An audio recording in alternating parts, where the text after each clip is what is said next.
आजच्या राष्ट्रवादी पक्षप्रवेश सोहळ्यास उपस्थित असलेले राष्ट्रवादी काँग्रेसचे नेते अजितदादा पवार साहेब, तसेच माजी राज्यमंत्री नवाब मलिक साहेब,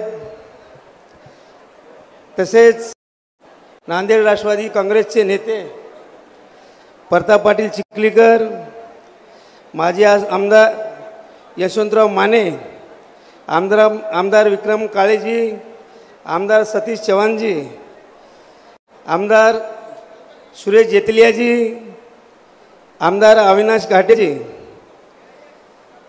तसेच संध्या सोनवणे,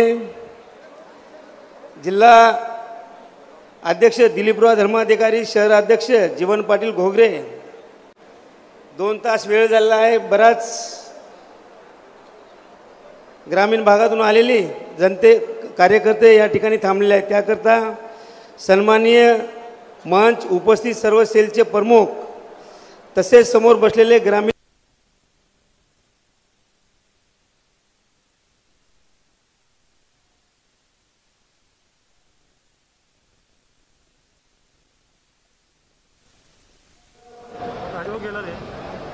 पक्षातील सर्व प्रमुख पदाधिकारी, कार्यकर्ते आणि बंधू-भगिनींनो, इथं उपस्थित सर्व पत्रकार बंधू, सर्वप्रथम राष्ट्रीय नेते अजितदादा पवार,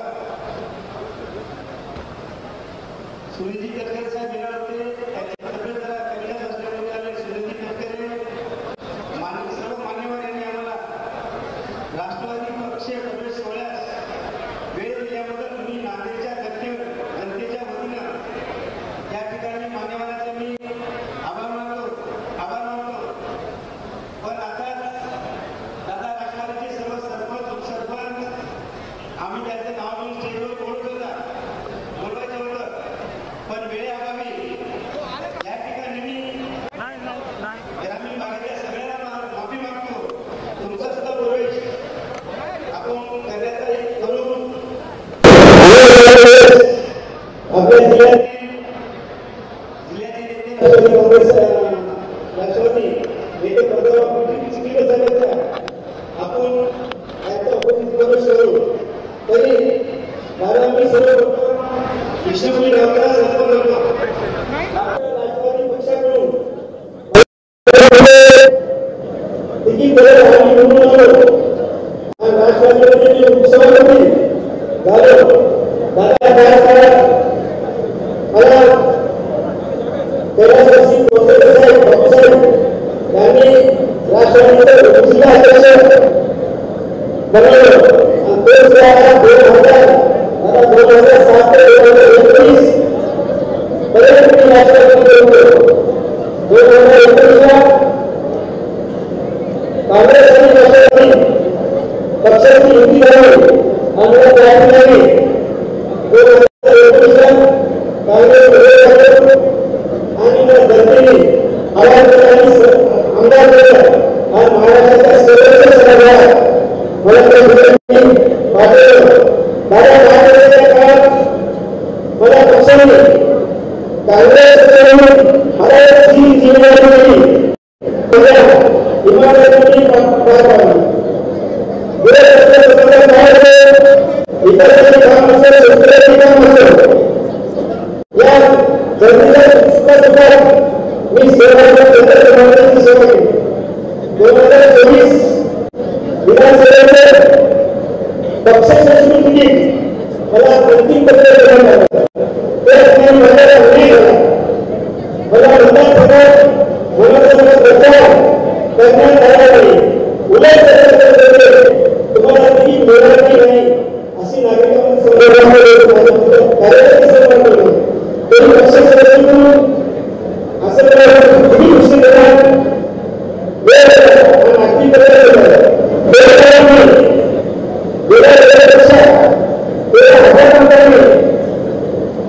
मतदान जास्त केलं आणि आता या ठिकाणी माझ्या या ठिकाणी बदल झाला। म्हणून मी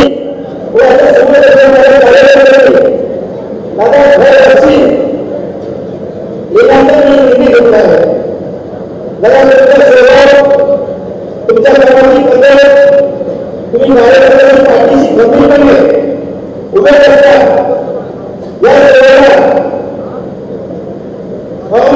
आज मी व माझ्या हजारो कार्यकर्ते या ठिकाणी राष्ट्रवादीमध्ये प्रवेश करत आहोत.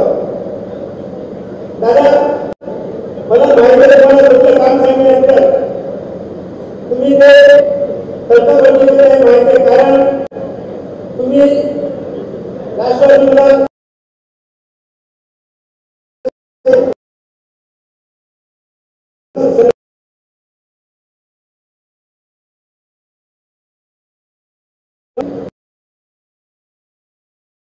विकासाची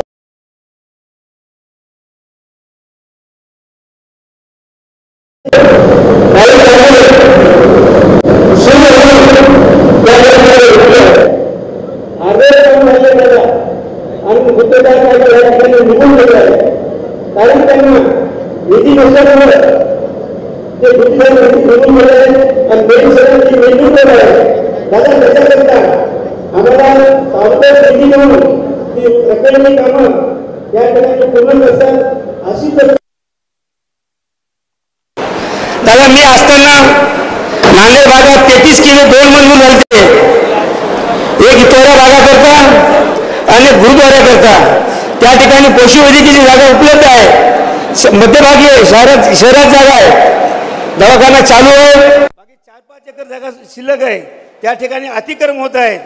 ते पशुवैद्यकीय खात्याकडून आम्हाला इतवाऱ्याकरता 33 केवी केंद्र उभारण्याकरता जागा उपलब्ध करून दिली. ते एक चांगलं होईल. त्याचप्रमाणे गुरुद्वारा हे भारतामध्ये शीख समाजाची काशी असं समजलं जातं. त्यासुद्धा ठिकाणी त्या लाईटचा प्रॉब्लेम आहे आणि तिथेही सुद्धा 33 केव्हा उपलब्ध आहे. आज 25-50 एकर त्या गुरुद्वाऱ्याला लागून कशीची जागा आहे. त्याच दिवसांनी टाका 33 केवी केंद्राला लागेल तेवढी जागा आम्हाला उपलब्ध करून द्यावी. त्याचप्रमाणे दादा, ग्रामीण पोलीस स्टेशन हे फार भागात न झालं. त्या भागात एक देगलूर नाका क्षेत्र आणि ग्रामीण भागात क्षेत्र आहे, हे फार मोठं व्यापक झालेलं आहे आणि त्या ठिकाणी एकच पोलीस स्टेशन आहे. त्याकरता आज हे याला गुन्हेगारीला आळा घालण्यासाठी मला त्या ठिकाणी 2 पोलीस स्टेशन पाहिजे, एक देगलूर पोलीस स्टेशन आणि एक ग्रामीण पोलीस स्टेशन. त्याचप्रमाणे दादा, एक विष्णुपुरी प्रकल्प हे शेतकऱ्याकरता उभारलेला आहे. त्या ठिकाणीची मोठी पाईपलाईन नादुरुस्त झालेली आहे, पण ते काम बी मंजूर झालेलं आहे, काम मंजूर बी केलेलं आहे. पण त्याची जर प्रोसिजर पूर्ण झाली तर शेतकऱ्याला फायदा होईल. दादा, ह्या ठिकाणी दुसरं जास्त काही सांगत नाही, बराच वेळ झालेला आहे. कार्यकर्ते नाराज होऊ नये, का त्याला एक बार खंबीरपणे उभं टाकायचं आश्वासन द्या. प्रवेश झाला नसला तरी आम्ही प्रवेश दुमार संधी देऊ. याच्या व्यतिरिक्त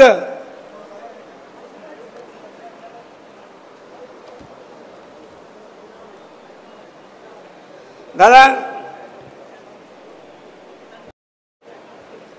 तुम्ही माझ्या कार्यकर्त्याच्या पाठीशी खंबीरपणे उभे राहाल अशी आशा बाळगतो. या ठिकाणी एवढंच सांगतो, एकच दादा, एकच वादा, एकच दादा, अजित दादा, एवढं बोलून माझं या ठिकाणी भाषण सांगतो. जय राष्ट्रवादी.